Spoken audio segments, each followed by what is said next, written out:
instead of putting one of my dealers, I don't want to mess with their. I don't want to put fake leads in there. So just pull up BillyMerritt.com as well. I'm going to compare because Caleb mentioned chat. I want to compare some things right here and explain to the salespeople and the dealers watching your most missed opportunity.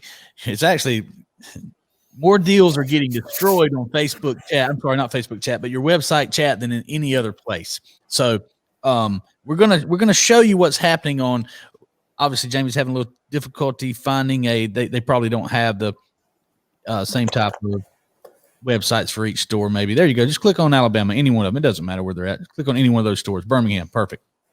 So I'm going to show you how these big retailers are handling their website chat, and then I'm going to show you how we handle website chat, if there is actually a website there. There is. If you go to CarMax.com, I'm just on their main site. There's a chat button in the bottom right-hand corner. And that's fine. We'll go there. Yeah, don't go to a local store. Just go to CarMax.com. In the meantime, benefits of chat is simply no contact with a person in regards to a one-on-one conversation, face-to-face phone call. People like information from a distance. People like to be texted and communicated with in that way.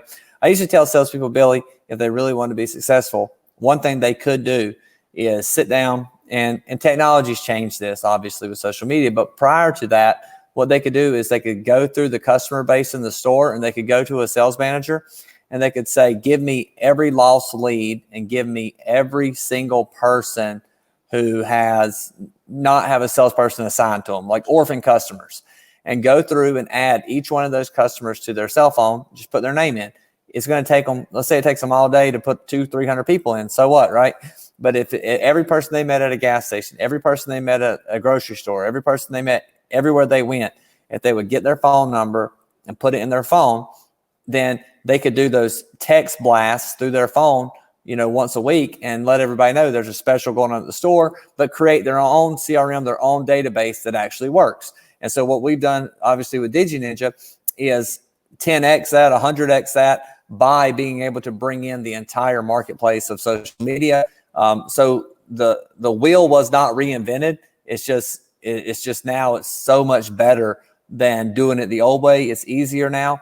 So while if Jamie's got that up now, we can show everybody who's watching kind of the difference in using a robot, using a untrained person in India versus using a car guy in Douglas, Georgia. Yep. So you're exactly right. And I talked about that in depth about building a database, and DigiNinja can solve that problem for sure. Each dealer, each salesperson they need their own database. Matter of fact, I'm offering DigiNinja database and the lead management tool to salespeople only from now to the first of the year for $99 a month. But we couldn't get the CarMax thing to pull up. But here's a big nationally known, a big boy in the automotive space. And Jamie, have you got there? Can you guys see the chat pulled up there? Yes, sir. All right, Jamie, ask him, say, can I get a value on my trade-in, please?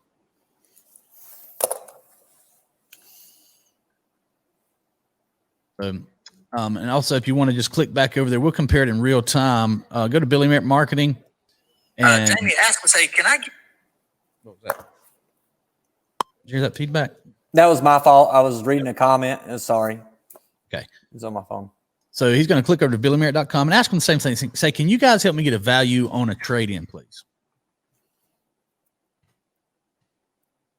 See if Penske has answered yet over on the other page when you get done there. You have to do one at a time. I'm sorry. I'm making it tough on you, aren't I? No problem. He's filling in for Smith and doing a pretty good job. He's doing a great job. It should be just a moment. Sorry about the delay. We've gotten 4 messages from them, and we still haven't got. They haven't answered the question because So, man, is this helpful at all, Caleb? I mean, honestly, if you're on this website and you really want, I want to know what my car is worth. We're in the middle of, or I guess we're 9 months into the COVID pandemic. Yeah. People, you got to be set up to give people information via in Messenger. Just Jamie, ask them, say, do you guys use KBB, NADA? How do I know what you're going to value my trade at? Oh, look at that. Look, now none of our agents are currently available. I can take a message and have an agent reach out. first off, may I have your name? So now they're trying to get information without giving any, which is a biggest no-no in selling. They're wanting us to give information to them without giving us what we need. And customers don't appreciate that. They don't, I mean, they want to be give. They want to give information.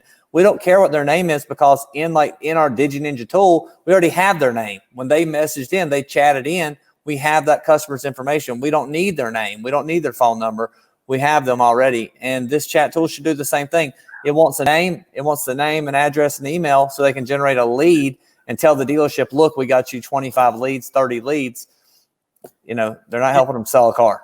I have so much mixed emotion right now. It boils my blood that they do such a terrible job and just brutalize it. But yet they're one of that may be the biggest dealer group in the country right there. It's one of the top 3 anyway, isn't it, Caleb? Yeah. And they're doing a terrible job. But it excites me at the same time because I know how much we can make a difference. Jump on BillyMerritt.com and see if we had any luck over there before I praise them too much to see how they responded.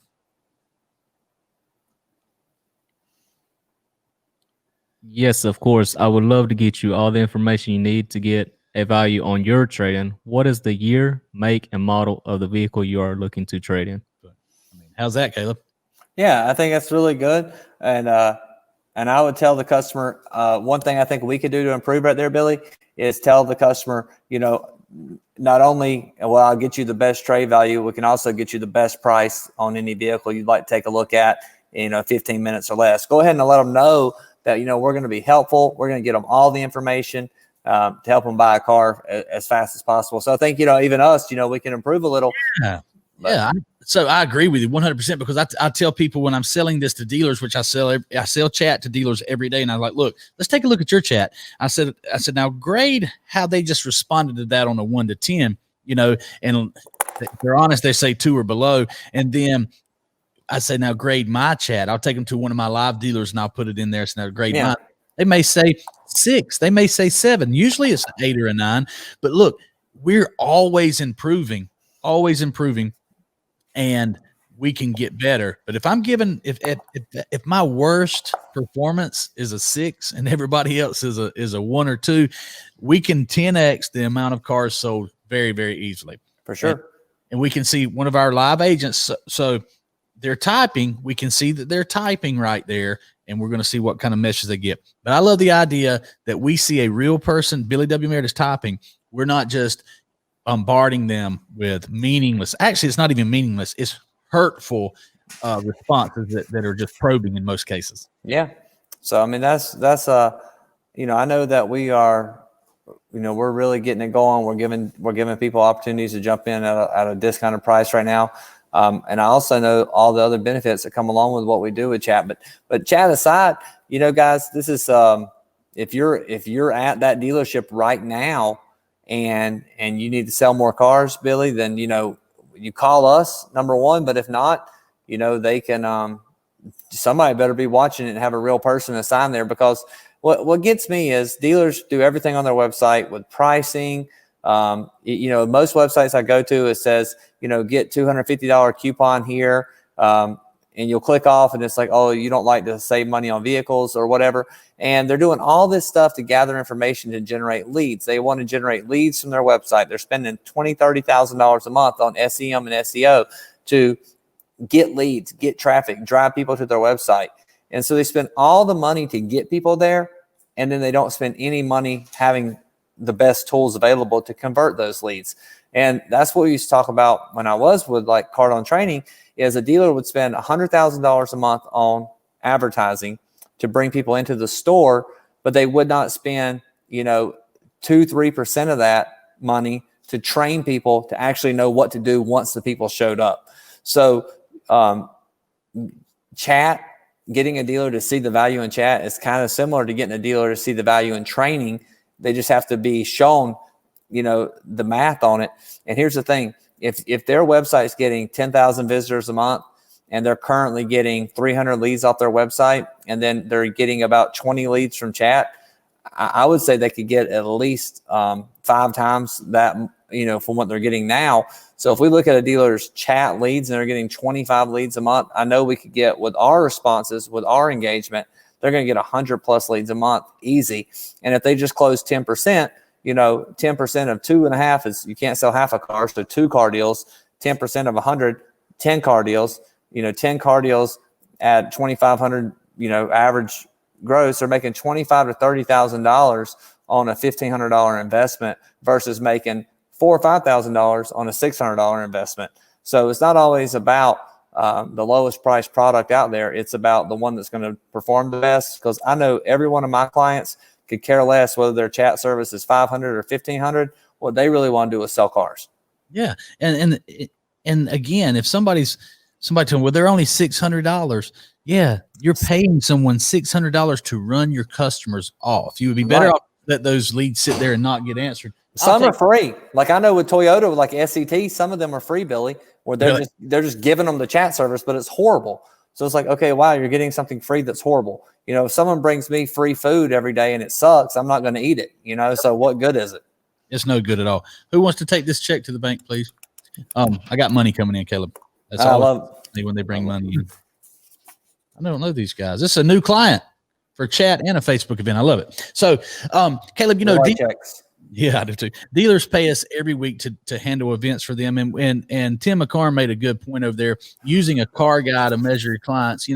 We have car guys in this call center, and they're the ones answering these leads. They know how to talk to customers. That's what I told the people on the show Tuesday. I was like, look, I love BDC agents. I go to the BDC. When I go to a dealership, I go sit down with them, because you need the people who are talking to your clients. You need them trained the most. Okay. Let's and talk about our dedication of our people, Billy. You don't even know this morning, but this morning I get a phone call from Tim McCarn, and he says, I got a problem. I need you to call me.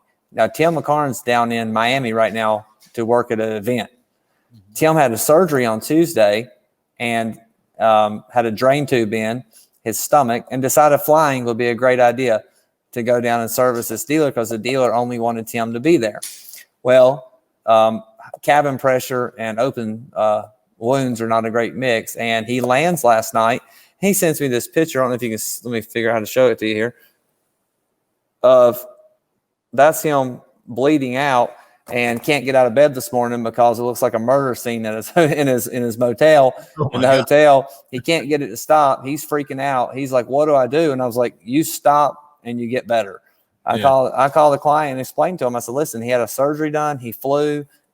He can't get the bleeding to stop now. And I mean, it's a serious situation. If he don't get better, he can't fly home to his doctor. And so he's pretty much stuck in a hotel room today, trying to get better. But he called me. He said, well, let me work the leads. Let me get in there and try to get appointments set for this dealer. And so he's going to set all the appointments he can, and he's going to tape himself up and go to work tomorrow, because he knows that our dealers depend on these events to make their months. Yeah. And the client was very understanding. But the point is if someone has a cold or a headache at one of these other companies, Billy, they're going to call in sick and take a sick day. Our guys are suffering, and they're putting their own health to the side to make sure that our clients have what they paid for. And I didn't ask him to do that. He didn't tell me about it. I told him when we talked, I said, you should not have went. You should have told me that you were having this surgery done. But he didn't want to let anybody down. And I think all of our ninjas are like that. We don't want to let the clients down, and we're going to give them 100%, no matter what it takes. When I come in here, at 9:45 at night to check on the guys, and they're still just giving as much effort as they do at 8:45 in the morning. It is very encouraging. We have some super talented guys that are committed. And that just speaks, that he didn't even tell you he was sick.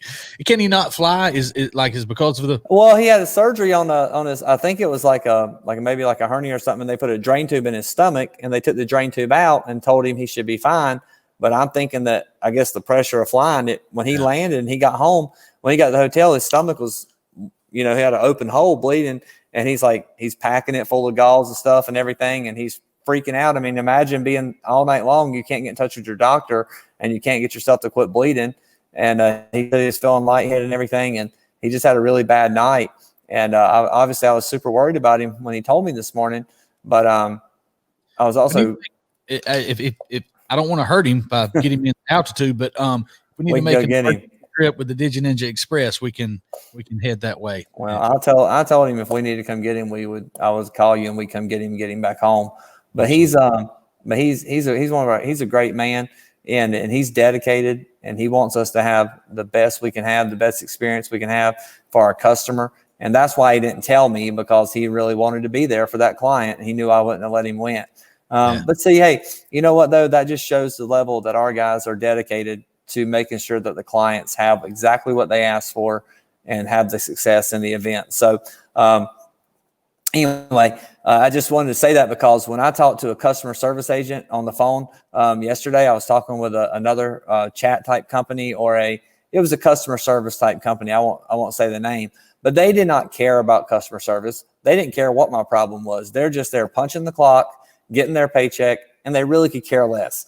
And I know no one that works at DigiNinja is like that. And that's what makes us different from everybody else. Absolutely. Speaking of car guys with talent, let's see if we had any more, if they finished the conversation, Jamie. You'll pull back up the chat over there. I know I saw some. Scroll up a little bit more. Let's see. A little bit more. Okay, so the journeys are okay. So here's how they responded, Caleb. After Jamie told him he had a journey. The journeys are great vehicles. I love them. What trim level do you journey? Have you entered into KBB.com before? I use that to appraise all of my cars for my dealerships across the country. What was next, Jamie? It's a base model, Jamie said. Last value was around $9,000. Billy Merritt said, great. Oh, great. Read that for me, Jamie. I can't see that. Right. KBB is a great tool for a rough estimate. They are normally very accurate. We could get you an even more accurate number if you have the VIN number and mileage on hand. It would only take me a few minutes. So they're being helpful. They're offering information that Jamie's asking for. This is what the customer wants to hear. We're offering the information. We're being positive. We're being friendly, and we're acknowledging their question. I mean, I had to give them an 8 on this one. Yeah, he did a good job. And I think this is where a chat company, if it wasn't us, Billy, like right here, we can reach out to our liaison at the dealership and we can say, hey, I've got a guy on chat right now. He has a journey. He needs a value. He thinks it's worth around $9,000. This is a great one for us to go ahead and get you involved in. And we're going to be able to let them know that this is a serious customer. They're not just asking about, is the vehicle in stock? They're asking what their car's worth. They've obviously found something on the website they're interested in trading for. So this is where it needs to be handed over to a person, not a autoresponder lead tool inside of a CRM. Because if you hand this customer over to a CRM right now and a lead gets generated and goes in, the first thing that's going to go out is another autoresponder to kill the clock, to stop the clock. And and that's speed. Like I say, time kills all deals, and speed's important. But just having good, being able to pull a report and say, wow, our response time's under 2 minutes. What does that really matter if it's bad responses? It matters not at all. It's so misleading. It's fake news is what it is. So. Well, and that goes back to dealers allowing statistics and numbers to manage their dealership to please an ownership group. And, that's, I know we haven't talked about a lot of stuff like that lately with GMs, but that's a conversation. If I was contacted to run a store again, Billy, I would not, number one. But if I was and I was going to consider it, I would tell the dealer right up front. I would say, listen, if you bring someone in like me, one thing we're not going to do is we're not going to use industry standards to determine how we operate. We're going to use common sense. So if I'm running a response time of 5 minutes and you think I should be at 2 minutes, Mr. Dealer, I'm not going to, we're not going to have that conversation, because my goal is to have meaningful conversations with people, to answer questions effectively. And I'm not going to let a numbers game in the CRM determine what's success. As long as I'm selling more cars than you've ever sold before and you're making more money than you've ever made before, then we're going to do it the way we're doing it. And I think that's where where we come into play. If a client hires us, a general manager hires us, just talk with the dealer and say, listen, these are real people, real guys. And our response time may be a little longer on some things, but you're going to see the conversion at a lot higher rate. It's a real person. It's not an autoresponder. And, right. And you said common sense. It's not common sense, Caleb. not to correct you, but what it is specialized knowledge that seems like common sense to you. Yeah. It is really specialized knowledge. This is stuff that most people, you would think they know, and it makes sense once we lay it out for them, but it's not. It's specialized knowledge, and it's knowledge that you and I have learned over the years through studying and training and having very important mentors.